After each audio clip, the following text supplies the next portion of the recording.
بسم اللہ الرحمن الرحیم۔ السلام علیکم میرے تمام میں خانہ فریدی کے رندوں اور بچوں، خوش رہو۔ حسن بھائی نے دوسرا سوال کیا کہ مرشد کے ہاتھ پر بیعت کرنے کے بعد بھی زندگی کے معاملات میں بہتری کیوں نہیں آتی؟ اچھا سوال ہے، اور حسن بھائی نے یہ سوال میرے خیال میں تمام مریدوں کی اگر سوچ میں یہ بات ہو تو ان کے لیے بھی ہے، اور خوشی یہ سوال کرنے کی کہ حسن نے ہم سے یہ سوال کیا۔ تو بیٹا بات یہ ہے، اس کا جواب یہ ہے کہ لوگ آ کے پیر صاحب سے کہتے ہیں کہ مرشد دعا کریں کہ میرا کام چل جائے، میری پریشانی دور ہو جائے، میری تکلیف دور ہو جائے، میرے پاس پیسہ آ جائے، زندگی کی آسائش آ جائے۔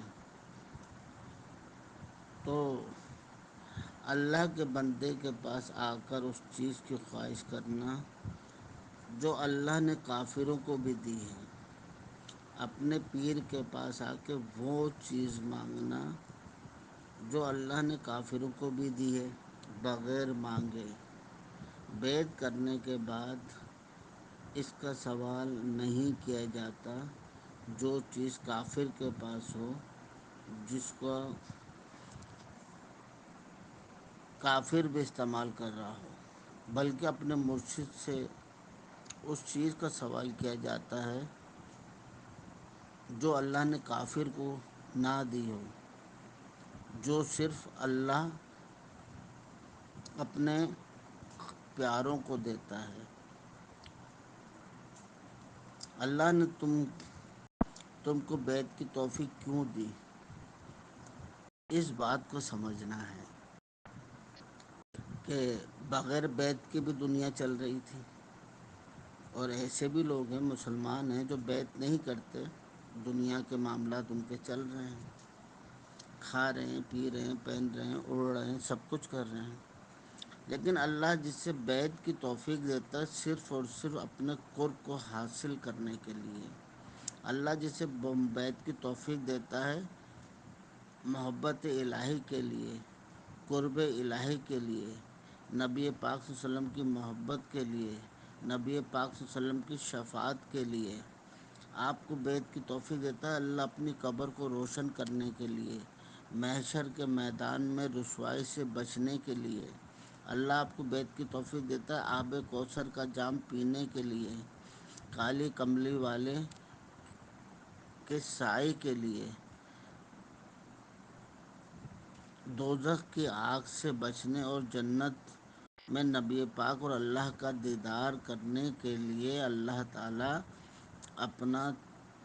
اپنے خاص بندوں کو بیعت کی توفیق عطا کرتا ہے، نہ کہ دنیا کا مال کمانے کے لیے۔ 1,25,000 پیغمبر اس دنیا میں آئے، انہوں نے اپنے امتوں کو دنیا کا مال نہیں دیا بلکہ اللہ کی پہچان دی۔ انہیں بتایا کہ تمہارا رب کون ہے، اور اپنے رب سے محبت کرو، اپنے رب کی معرفت حاصل کرو۔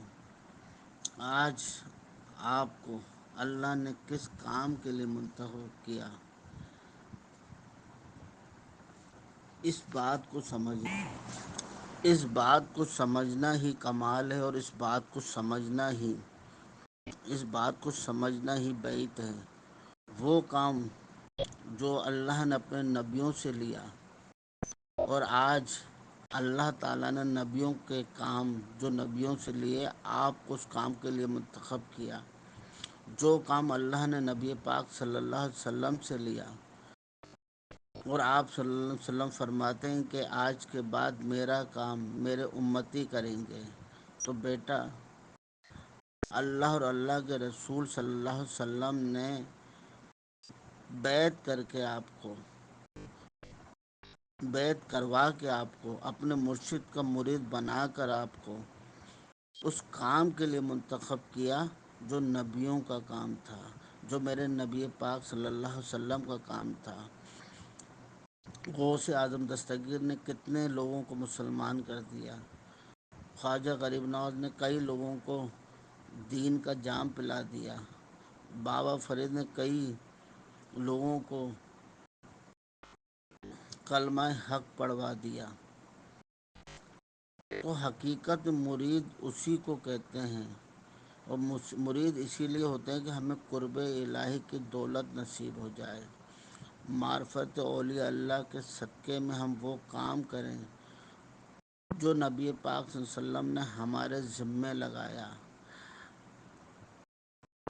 ہم تو بیٹا وظیفہ بھی، اللہ کا کلام بھی حب دنیا کے لیے پڑھتے ہیں، فرعون اور قارون کے مال کے لیے پڑھتے ہیں، قرآن پاک کا وظیفہ پڑھنے کے لیے دنیاوی حاجت کو مد نظر رکھتے ہیں، قرب الہی کو نہیں۔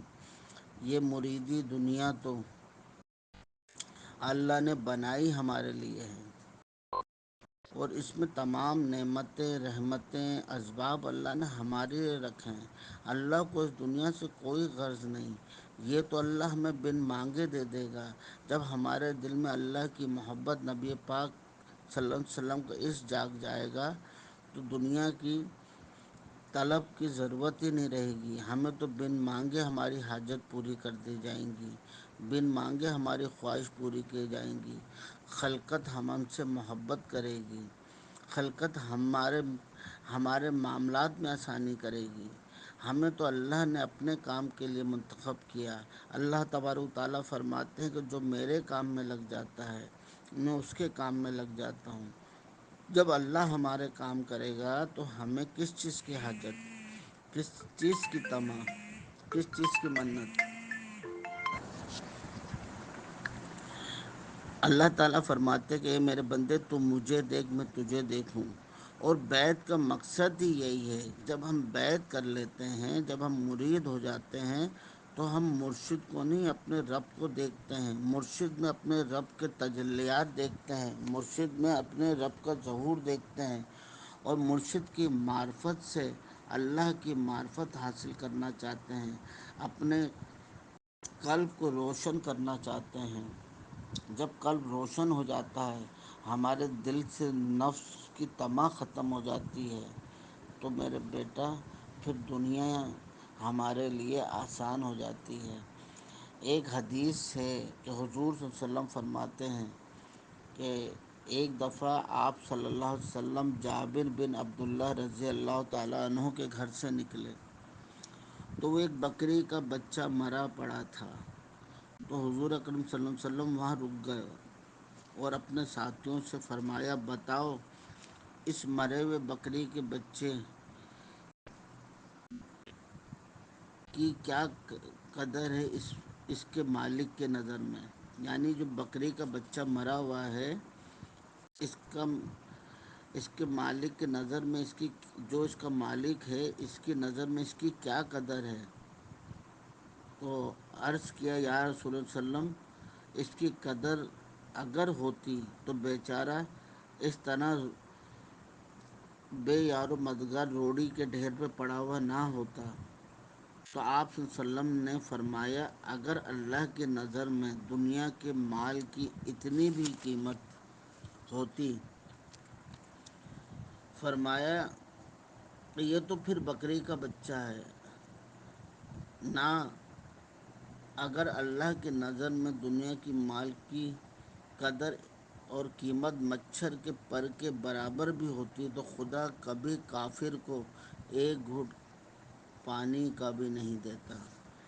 یعنی یہ دنیا کی ہوس بیٹا، یہ دنیا تو اللہ نے کافر کے لیے بنائی ہے، آپ کے لیے تو اللہ تعالیٰ نے جنت بنائی ہے، اور جنت کے سامنے دنیا کوئی حیثیت نہیں۔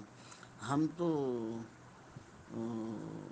کسی اور دیش کے رہنے والے ہیں، ہمیں تو وقتی طور پہ دنیا میں بھیجا گیا ہے، اور جو ہمارا دیش ہے وہاں پہ ہماری ساری چاہت کا سامان ہے۔ ابو بکر صدیق رضی اللہ تعالیٰ عنہ آپ صلی اللہ علیہ وسلم سے بے انتہا محبت کرتے تھے۔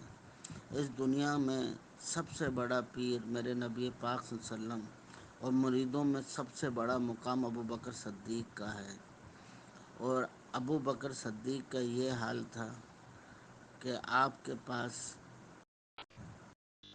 گھر میں سامان رفت کچھ بھی نہیں تھا، لیکن آپ ابو بکر صدیق نے کبھی آپ وسلم سے دنیا کی یا زندگی کے معاملات میں آسانی کی کبھی درخواست نہیں کی۔ تو بیٹا، ہم انہی کے راستے پہ چلنے والے ہیں۔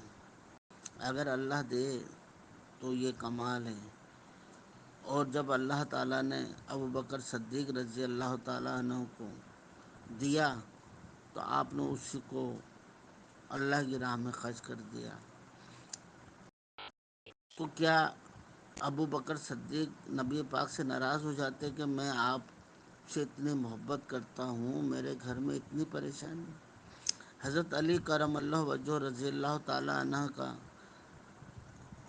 گھر کا یہ حال تھا کہ حضرت بی فاطمہ رضی اللہ تعالیٰ عنہ نے کبھی 3 دن 3 ٹائم پیٹ بھر کے کھانا نہیں کھایا، یہاں تک کہ آپ کو مہمان کی مہمان نوازی کرنے کے لیے اپنے بچوں یعنی امام حسن امام حسین کو گروی رکھنا پڑ گیا۔ تو بیٹا، ہمارے شجرے کے جو سردار ہیں مولا علی، انہوں نے کبھی نبی پاک سے اپنی دنیاوی معاملات کی تکلیف کا ذکر نہیں کیا۔ اور اللہ تعالیٰ نے جب حضرت علی کو نوازا تو آپ نے ایک ایک وقت میں 70 اونٹ بھی قربان کر دیے۔ تو میرا کہنے کا مقصد ہے بیٹا، ہم نے آپ کے نام کے ساتھ فریدی لگایا۔ بابا فرید گنج شکر رحمۃ اللہ علیہ جب چلے میں تھے، ان کے بیٹے بابا عبداللہ شاہ کا وصال ہوا تو ان کے کفن دفن کے لیے بھی میرے بابا حضور کے پاس پیسے نہیں تھے، لیکن میرے بابا حضور نے کبھی مرشد سے گلہ نہیں کیا کہ میں تو آپ کا مرید ہوں اور آپ کا مرید ہوتے ہوئے بھی پریشان ہوں۔ تو بات میرے بیٹا یہ ہے کہ بابا فرید نے جو جہد کیا، مجاہدہ کیا، آج اللہ نے ان کی نسلوں کو نواز دیا۔ آج ان کی نسلوں کے پاس کوئی کمی نہیں۔ کہنے کا مقصد ہے کہ اللہ نے آپ کو مرید کی توفیق دی۔ آپ وہ دانہ ہو جو مٹی میں مل کر فنا ہو جائے گا، لیکن کئی دانے پیدا کر دے گا۔ آپ کو لینے کے لیے نہیں، دینے کے لیے پیدا کیا گیا۔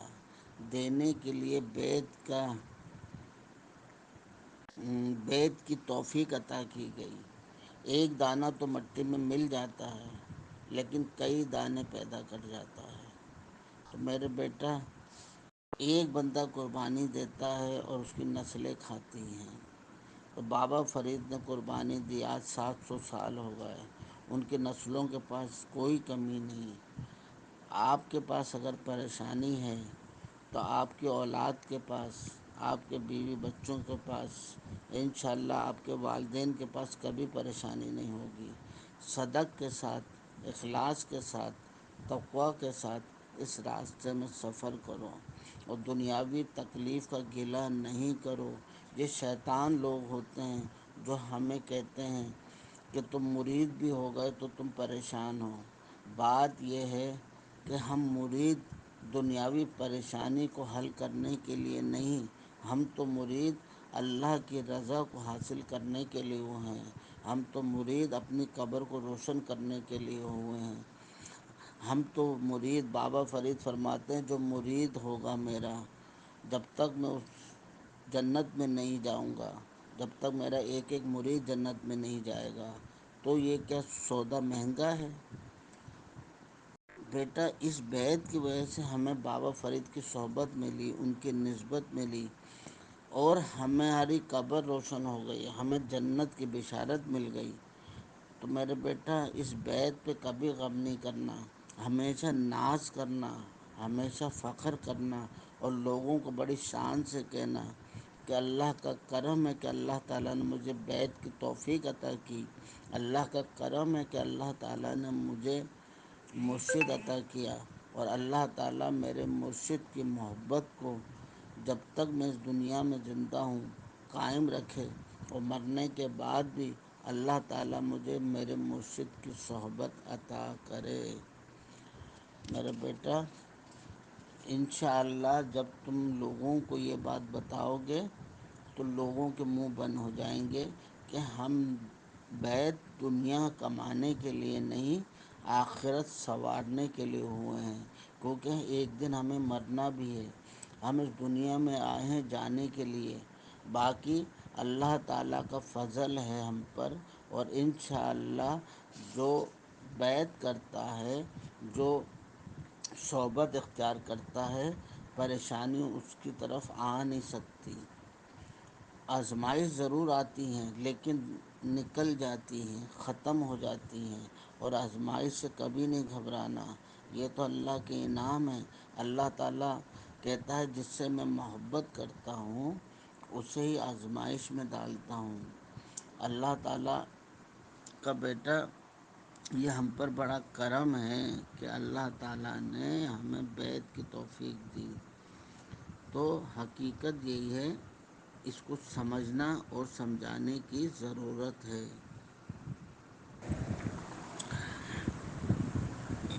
ایک صحابی آپ صلی اللہ علیہ وسلم سے فرمانے لگے کہ یا رسول اللہ صلی اللہ علیہ وسلم، مجھے آپ سے بہت محبت ہو گئی ہے۔ تو آپ صلی اللہ علیہ وسلم نے فرمایا کہ ہم سے محبت سوچ سمجھ کے کرنا، جو ہم سے محبت کرتا ہے اس پر تکالیف اور پریشانی اس طرح نازل ہوتی ہیں جیسے پہاڑ سے پانی گرتا ہے۔ تو میرے بیٹا، جب نبی پاک صلی اللہ علیہ وسلم سے کوئی محبت کرتا ہے تو آپ یہ نہیں کہہ رہے اس پہ آسانی ہوتی ہے، آپ نے فرمایا اس میں مصائب اور پریشانی اس طرح نازل ہوتی ہیں جیسے پہاڑ سے پانی گرتا ہے۔ اور ایک جگہ اللہ تبارک و تعالیٰ فرماتے ہیں کہ میرا بندہ جب میری دی ہوئی تکلیف سے راضی ہو جاتا ہے، میری دی ہوئی پریشانی سے راضی ہو جاتا ہے تو میں اس سے راضی ہو جاتا ہوں۔ جب آپ بیعت کرتے ہو تو آپ پر اگر پریشانی آتی ہے تو اس پریشانی کے بدلے میں اللہ کی رضا بھی تو حاصل ہوتی ہے۔ یہ کم ہے، یہ کم ہے، بے شک ہمارے لیے یہ بہت ہے۔